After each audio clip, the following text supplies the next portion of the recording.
Circle Rants. Mark out with us.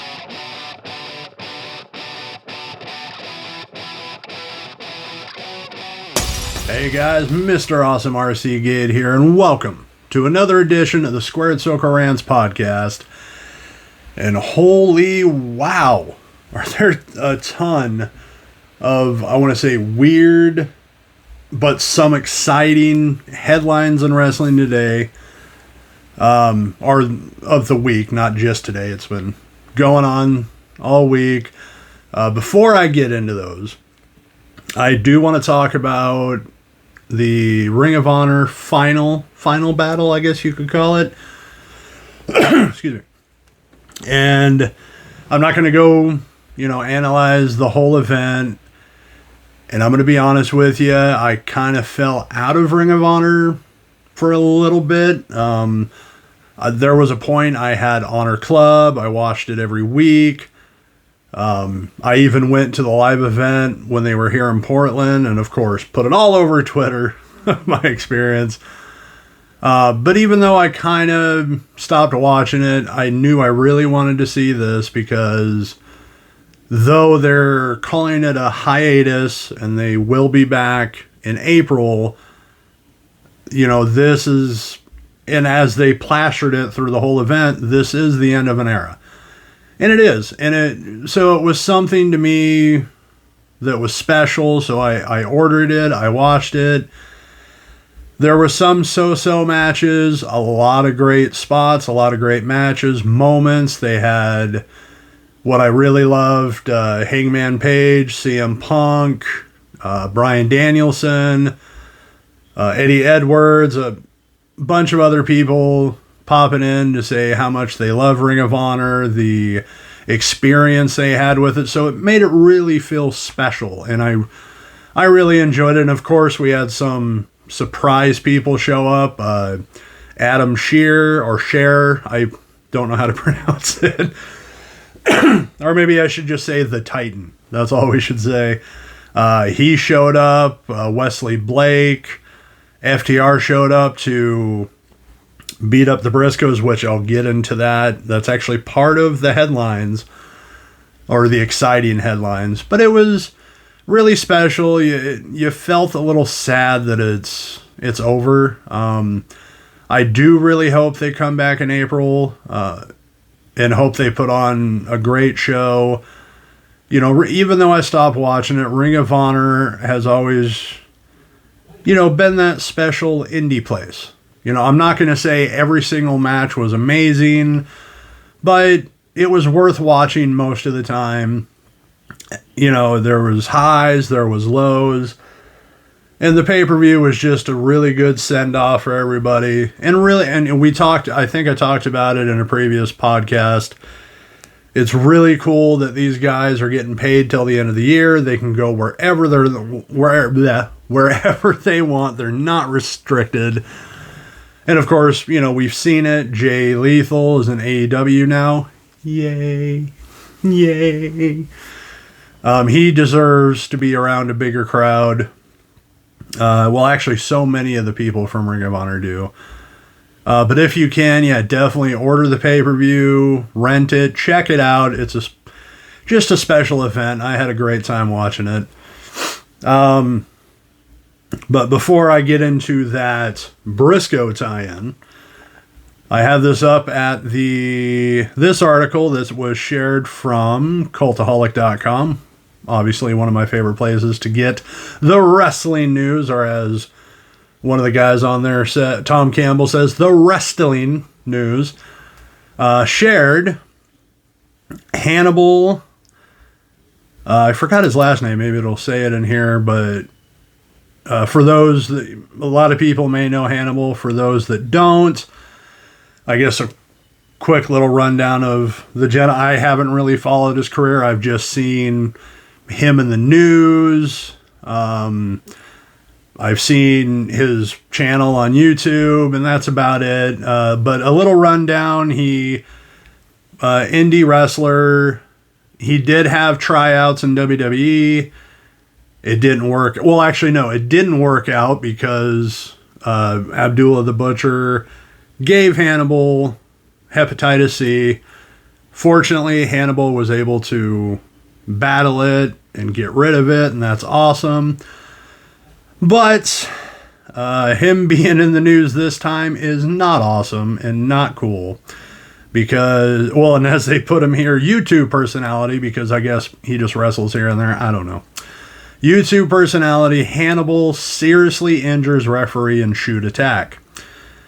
Says the referee was left seriously injured after a shoot attack by YouTube personality Devin Nicholson, aka Hannibal of Hannibal TV, on Saturday, December 11th.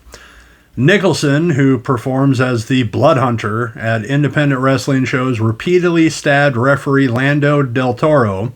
I hope I got that last name right. It's actually the easiest last name I think I've ever seen.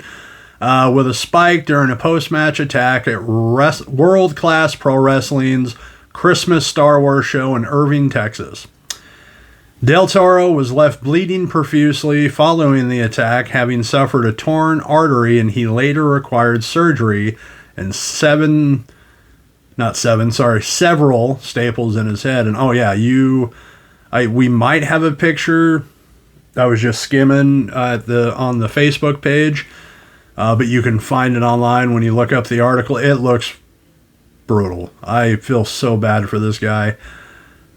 But the whole thing was that the Blood Hunter was going to face off against Carlito at the show, and a Reddit user, since I'm reading this article, I'll go ahead and say it, Colbaphone, who claimed, see, I had more trouble with that name than I did the referee, who claimed he was the referee for the match, but not the official who was attacked post-match. Noted that Nicholson was messed up prior to the bout. The original plan, here, according to Colbaphone, was Carlito would brawl with Andrew Anderson to the back, taking the two men and Colbaphone away from the ring. Del Toro would then head to the ring for a scheduled post-match beatdown from the Blood Hunter, which would result in Del Toro blading after being hit with a spike. Yes, people blade. We all know that. I'm not exactly breaking kayfabe here. However, it appears that the referee did not start bleeding, and Nicholson decided to attack Del Toro with a spike after choking out the referee. Nicholson then allegedly repeatedly hit Del Toro with a spike while the referee was unconscious, leaving him bleeding profusely. Emergency services were then called and statements were given to the police while Del Toro was taken to the hospital. Colbaphone was also alleged that Kevin Sullivan, who manages the Blood Hunter, told the referee to kayfabe the cops. Hey, it's a good thing I'm reading this to you guys because I forgot about that part. Bad on you, Kevin. Bostic said in part, "What happened last night is never okay. In wrestling ever, or in anything to be exact. Somebody went into business for themselves and took something too far, and somebody could have lost their life because of it.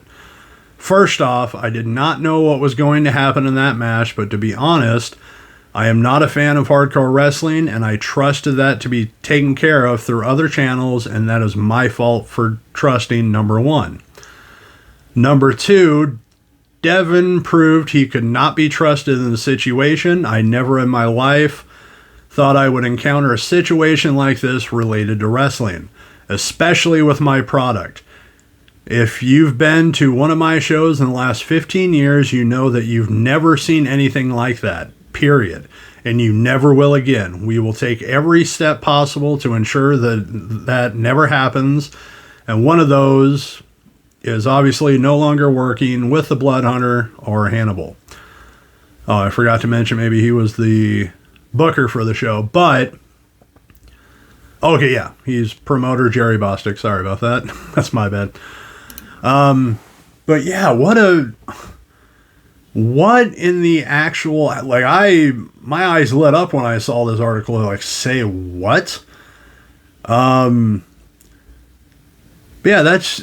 and even now I'm flabbergasted into what to say, except for point blank, Hannibal needs to be arrested. And now, granted, I won't read through it. You can look it up on the Squared Circle Rants Facebook page. I have the video shared there. According to him, or maybe I can read some statements, because it's kind of ridiculous, even though, well, this is his side of the story, but it still doesn't make sense. Okay, no, I can't.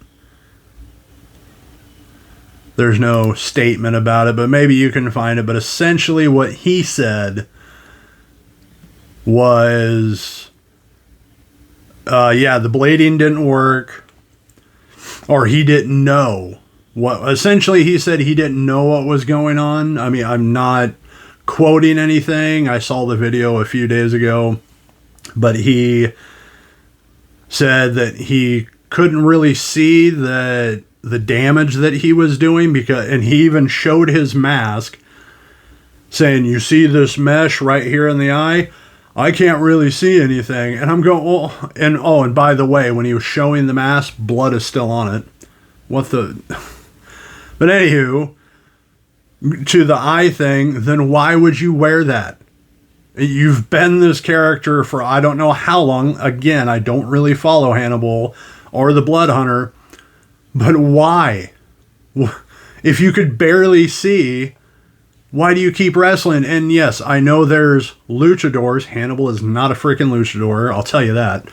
I know that much. But if you can't see, then why are you not altering it? Why not just wear a different mask? But so he claims he didn't see the damage, and he claims that when he was holding the spike, he goes, actually, it was upside down, and I had it in the palm here, and all I felt was my palm hitting his head, which I gotta call bullshit on that as well. You would feel that in your hand. It slip. You would feel it hitting someone. And then he also says, well, the ref, if he was hurt, he would have said something. He was choked out. What was he going to say? But no, totally ridiculous. I hope more comes out of this, especially him being arrested, because that's not right. Especially because he was, they said he was messed up, so you don't know what condition he was in, what his motives are. But I'm surprised he still has a YouTube channel, not demonetized. But yeah, I mean, tell me what you think. It's horrible either way. But let's get away from that bullshit to this bullshit. We're going bullshit to bullshit. That's what we're doing here on Squared Circle Rants. Let's talk about Jeff Hardy. What a roller coaster of a freaking story this is. So let's go back. Jeff was in a match. He was looking sluggish to some people. Got the hot tag at a live event. Laid there a second, but then, walked through the crowd. Then it was reported that Jeff was sent home. And then not too long after that, Jeff was fired. And then also reported that WWE reached out to send him to rehab. They would help him out. Jeff declined, and he was fired. Now, instantly, how do I put this? You kind of understand where WWE are coming from, especially since Jeff, I'm just going on the report so far. There's more to the story. Jeff has been here before. The company has dealt with this before. So it was kind of sad that he had fallen to this. But you kind of understand, hey, we can't have this here. And if he's denying rehab, you just got to let him go. But then, not too long after, Matt Hardy posts a video to his Twitch with Brother Nero. So we're like, oh, maybe we'll get, more of the story. No, Jeff is going on a meet and greet tour where not only he will meet and greet the fans, but he will be playing original music of his own. And you're okay. Oh, and even before that, I kind of jumped ahead there. His wife said that everything was fine. Quote that. We're all good, not going into detail. Here, there was no detail of what happened. Of course, there was another video they did together, and it was okay. Then what? But then I believe, and I forgot where. Like I said, I'm not a journalist.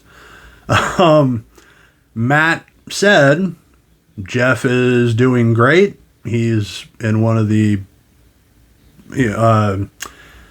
He's doing better than he ever has been. Saying that WWE did give him essentially a drug test, and he goes, when that is gonna, obviously that's gonna come back negative, and then there's gonna be more to say. So really weird that, we're getting conflicting stories, and that happens not just in wrestling, that happens all over, especially in the news. Weird. So, you go from, oh no, Jeff is going through another bad period, to, oh no, and even in that, people are like, oh, he should go to AEW, and we're like, no. If he's in that bad period, get well. But now we're hearing, no, he's doing perfectly fine. And actually, it was my own mother, and I'm sure there's others that made this comment, but she said, I think he did this on purpose. In some way, self-sabotaged to leave. If that's the case, I gotta say that's kind of smart. Just a little. He doesn't have to go through the 90-day no-compete.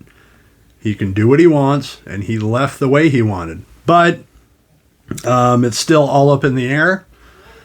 Hopefully we get more information, but what a weird trip these headlines have been. With Jeff Hardy alone, we don't know what's going on, what happened between him and WWE. Of course, I'm going to be waiting to see if he finally says the whole story. We're also going to wait and see if he will pop up in AEW with Brother Matt. What they're going to do. There's so much stuff up in the air. Exciting, sad. But it's, as usual, in professional wrestling, it's a wait and see what we're going to do. But let's move. Oh, actually, before I move on to the Briscoes. Well, it wasn't Doug that got me on the Squared Circle Rants, but he was the one that shared this tweet. And obviously I hadn't finished Raw yet, so I just see the first inductee into the WWE Hall of Fame class of 2022, Mike the Miz. Well, Miz. And I even ignored where it said at the bottom, really? And I just went, no, come on. No, Miz is awesome, and I'll sing the praises of the Miz all the time.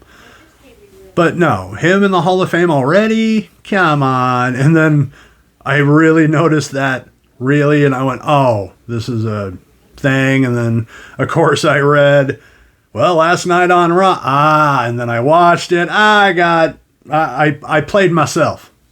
Don't play yourself. I played myself. What's that guy's name? DJ Call, whatever. But no, I just got a kick out of that. Actually, I forgot about this. Oh, no, that's just another... Matt said this. Actually, another cool thing. I didn't play myself, but I am really excited. I'll real quick say to any fans out there, the control your narrative thing, I started out as a big fan of it. I'll have to go back, and rewatch some stuff or watch some stuff I kind of ignored. But I got pumped for this. Like, EC3 is doing something different, something exciting, like that Buddy Matthews little movie they did. I got super excited. But then I think I kind of trailed off because I'm not a huge fan of cinematic matches. When they work, they work. When they don't, it's eh. WWE had a lot of of those. But nonetheless, it's been entertaining. But like I said, at Ring of Honor, Adam Shearer popped up, Wesley Blake. There was another guy there. Someone's going to have to correct me of who that is, or I can do my own research. I don't know. I could, I guess. But yeah, just, at the Titan being a part of this is big enough. But then, Real Killer Cross, put on his Instagram, it was a picture of the Titan on top, Cross in the middle, EC3 below him, and Cross had to say, "Some decisions in life are out of our hands." I don't know. I'm not trying to do an impression. I'm just trying to set the mood. Set the mood. Anywho, some decisions. Sorry, made myself crack up there. All right, get it together. Some decisions in life are out of our hands. However, if you could be the worst enemy to the system or absolutely nothing, which would you be? Choose to control. I actually even felt chills reading that. Oh my God, I love this, and that's definitely going to get me back to watching the Control Your Narrative more. I hope you enjoy it as well. But man, it's stuff, oh man, I just love when I miss that. Like, we all get excited, whether WWE, AEW, Impact, either one. There's exciting stuff happening. There is good matches, there is special moments, and you get pumped. But something like this, oh man, so awesome. I can't wait to see what they're gonna do. I hope it's not a flop, but just seeing these three guys alone, who is gonna beat any of them, or even at the same time? I see them crushing through indies, going to AEW. Granted, AEW has way too many freaking people right now. But it's a legitimate, you could see them really thriving in AEW. Now, I didn't put Impact as an option because apparently in an interview, someone asked Scarlett if they would ever go back to Impact Wrestling, and she just straight up went, "Never ever." And then when asked why not, she just straight up went, "No." Okay. And we moved along from there. So it is what it is. I forgot what the whole story, I'll have to look it up, or you can tell me. What was the reason that Karrion Kross and Scarlett are sour to Impact? Leave it in the comments below. But yeah, so that's not an option, which, hey, that's up to them. Wherever they go, it's going to be awesome. But yes, let's get to another thing that I'm getting goosebumps again just thinking about it. See, this is why I'm a wrestling fan. What I'm about to tell you. So, first, FTR showing up at Final Battle to start a brawl with the Briscoes. And yes, there was security, people holding them back, but this made sense. To keep them apart, of course, they kept going. F you, F this, middle fingers. Oh, what a brawl. That alone gets you, pumped to see this match. And, them going back and forth on Twitter. get you excited. Like, yeah, I'd really like to see this match, but boy, them popping up at a Final Battle and then more back and forth online. Like, they really are utilizing, social media of today to get fans pumped. And, Jay Briscoe, Mark, like, come on, pull up. When are we going to do this? And even at one point, I just thought this was funny. He tells Tony Khan, bring your private jet. And send us over to AEW. And oh my God, I want to see this so bad, but I hope they're going to do the smart thing. Just wait a little longer, wait for a special moment, then have the match. Oh, but I can't, right now I know Dynamite's recording. I haven't watched it yet. I hope to God they're on there, or at least at the very least, they bring up, what's going on between them and FTR. If we get more promos, I'm all freaking for it. Tell me if you're just excited as I am for this matchup. I was just thinking to myself, maybe I should have gone through and read all the back and forth, but I already don't have a lot of viewers and I don't need to be demonetized, of course. Oh, no, wasn't it? There's a 10-minute rule, like you can't say fuck, shit, or whatever. I don't know. I have to look that up again. I saw that at your mom's house. Oh, man. But moving along, I'm wondering if MJF is swerving us, but according to Perched on the Top Rope, it's now known that both USA Network, who has WWE Raw, and Fox, who has SmackDown, are both interested in MJF. And MJF, then there was a tweet, it's in the same article here, or what Perched on the Top Rope posted. Andrew Zarian on the We're Live Pal podcast said WWE, essentially repeating that, WWE is very interested in MJF. Both Fox and USA Network execs have also been pushing for WWE to get him. Lots of interest. And of course, MJF now, with MJF, you never know. Now, is he just playing along? Or is he going to be like, hey, whoever's got the biggest fucking money, biggest contract, I'll go. But he goes along and says the bidding war of 2024, which is apparently when his contract expires from AEW.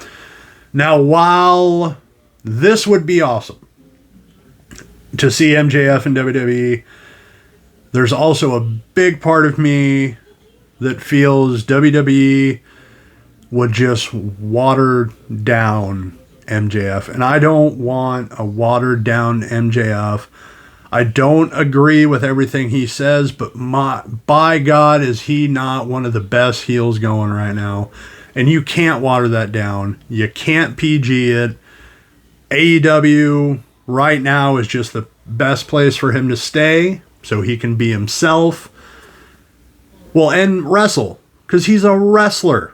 I mean, he's an entertainer, but he's also a very good professional wrestler. But and that's sad. Like, anytime a contract comes up and one of your favorite wrestlers, where's he going to go? Nowadays, WWE is not that option. Like, part of you wants to go, he can go to, then no, he really can, or he really shouldn't. He just, don't go there. Like, I feel kind of bad saying that. But that's just the way things are going. And especially since WWE has this new next in line thing, they're going after college kids who have, I want to say little, but but I'm going to say no professional wrestling experience because it doesn't look like it, or we don't really know anything about these people, you know, and they're not going to be looking for professional wrestlers anymore, which makes zero sense. But yeah, so I don't see an MJF going over there. You know, you can understand, well, guys like O'Reilly, Gargano, I'm missing other names, decided not to stay because it's, well, they're not looking for guys like me anymore. But then again, even though they're not looking for those types, it makes me wonder then why did they want to keep O'Reilly, keep Gargano, and, you know, give them contracts which they turned down and went, nah, we want to go do something else. So it's just very conflicting. You know, like Cornette has said that AEW has very bipolar booking, and WWE is like this, you know, hey, we want to go this direction, but we want to keep you. No, you're great. No, you're fine. I mean, we don't want that style, but we want you. You know, and that reminds me, and what I'm about to talk about here, also from Perched on the Top Rope, that of course we know that Kevin Owens' contract is coming up. So we, you know, a lot of us probably figure he ain't going to stay no matter what they offer him.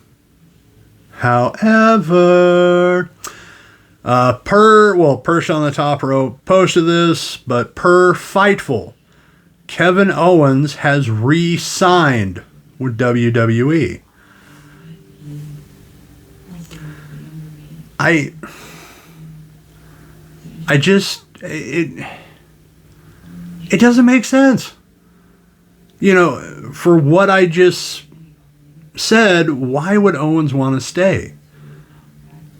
You know, the only thing I can think of is because while he is a awesome professional wrestler, awesome character, great entertainer.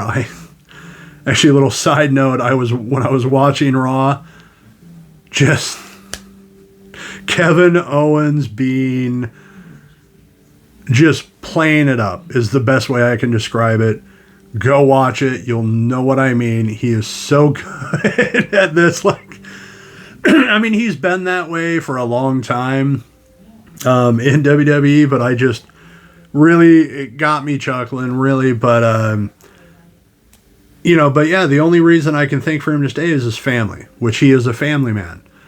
And he has kids. You know, he wants to support them. And AEW, who does have a lot of money, of course they do, WWE is kind of the safer bet because you can, you know, and that's another problem with AEW. You can go into AEW and it's all, you know, a lot of them, oh my God, look who it is. Like, we would lose our minds if Kevin Owens shift over to AEW.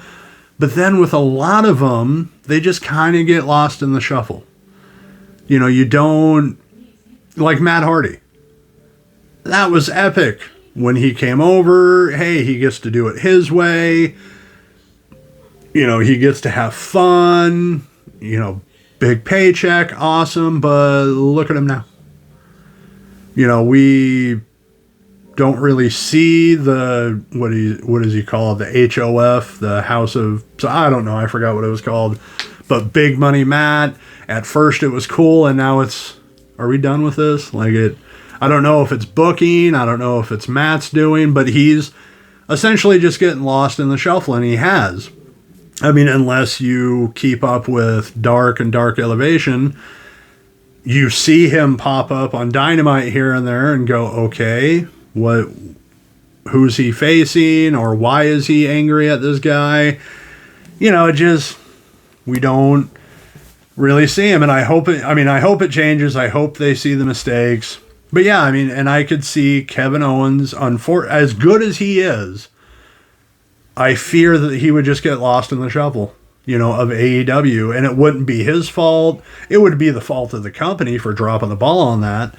Like they're kind of doing with Cole, kind of dropping the ball on that. I mean, he's still entertaining, still doing awesome work. I don't know. I just think it's booking in that sense. But yeah, tell me what you think of Kevin Owens re-signing with WWE. Is it weird, just as weird to you as it is to me? Well, you know what, folks? There we have it. I've gone through the weird but exciting headlines in all of professional wrestling. Well, not all. Man, I can barely keep up with the wrestling I watch now. I can't keep up with every single damn bit of indies, this and that. You realize how long it's taken me to catch up on NXT UK? Which, by the way,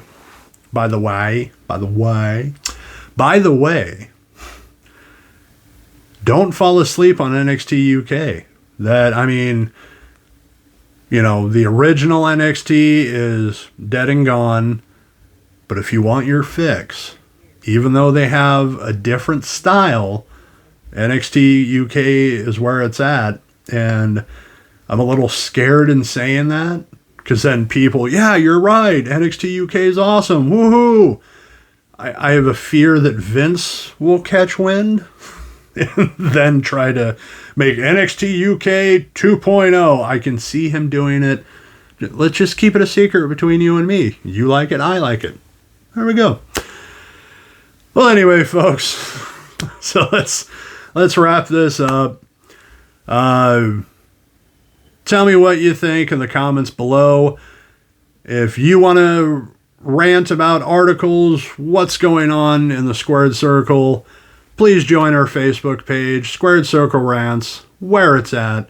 I don't know, I was trying to tagline there, didn't quite work. Anywho, also, Squared Circle Rants is on Instagram, where for certain events I do real reviews. It's a good name. That essentially I just do short little reels throughout a big event. Check them out. I also post other random crap there. But most definitely, please like, share, subscribe. Would really help me out. I'd really appreciate it. I am Mr. Awesome RC Gade, and thank you for marking out with us. Circle Rants. Mark out with us.